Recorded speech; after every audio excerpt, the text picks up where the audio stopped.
तो आज मैं जिस प्रोडक्ट के अबाउट रिव्यू देने जा रही हूँ वो बहुत ही अमेजिंग जो है एक हेयर ऑयल है और बहुत ही ज़बरदस्त ये ऑयल है। बायोलाइफ केशियोर का जो है ये हेयर ऑयल है और इसके बहुत ही अमेजिंग जो ये रिजल्ट्स हैं और ये अपने आपके बालों को लॉन्ग करता है और इसका वॉल्यूम इंक्रीज करता है, शाइनी करता है, आपके जो स्कैल्प में डैंड्रफ होता है उसको रिमूव करता है। मैं एक हिजाबी गर्ल हूँ और मुझे बहुत ही ज़्यादा डैंड्रफ की प्रॉब्लम होती है। स्कैल्प जो है वो पैची हो जाते हैं और पैची होने के साथ साथ जो है मुझे काफ़ी प्रॉब्लम जो होती हैं फेस करनी पड़ती हैं। तो ये बहुत ही ज़्यादा ही अमेजिंग प्रोडक्ट है और इसका एक्सपीरियंस मैं आप सबके साथ शेयर करूँगी। मैंने जब इसको यूज़ किया मुझे काफ़ी अच्छा लगा और अब मैं अपना एक्सपीरियंस आपके साथ शेयर करने जा रही हूँ और मैं आपको रेकमेंड करती हूँ आफ्टर यूजिंग आप इसको जरूर यूज़ करें। मैं यूज़ करने के बाद आपको रेकमेंड करें। मुझे जो है ये काफ़ी अच्छी लगी, इसकी पैकिंग भी अच्छी लगी, इसका जो मटेरियल है वो भी अच्छा लगा और डेली इसकी फ्रेग्रेंस बहुत ही ज़्यादा जो है वो अच्छी लगी मुझे। और आफ्टर यूजिंग अपना एक्सपीरियंस आप सबके साथ शेयर करने जा रही हूँ। ये आपके जो हेयर है उसका वॉल्यूम ठीक करता है, आपके हेयर की जितनी भी प्रॉब्लम्स हैं उसको जो है ये रिमूव करता है और आप इसको जरूर ट्राई करें। इसको कैसे यूज़ करना है, सबसे पहले आपने अपने हेयर के जो स्कैल्प है उस पर आपने इसको अप्लाई करना है, स्कैल्प में आपने लगाना है और स्कैल्प में लगाने के बाद आपने ओवरनाइट अगर इसको रखना चाहें तो ओवरनाइट रख सकते हैं। नेक्स्ट मॉर्निंग आप इसको वॉश करें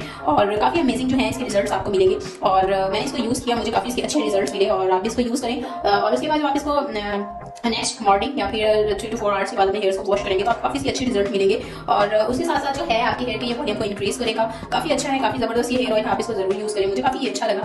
सो आप भी इसको यूज करें। इसके जो रिजल्ट्स हैं वो आपने मेरे हेयर तो वीडियो के स्टार्ट में देख ही लिए। जब मैंने इसको अप्लाई किया अपने हेयर पर लगाया और लगाने के बाद जब मैं इसको वॉश किया तो मुझे इसके काफी अच्छे रिजल्ट्स मिले और आप भी इसको जरूर जो है वो यूज करें, आपको भी काफी इसके अमेजिंग रिजल्ट्स मिलेंगे। आप सभी को मैं रेकमेंड करती हूँ कैसे यूज करना है, किस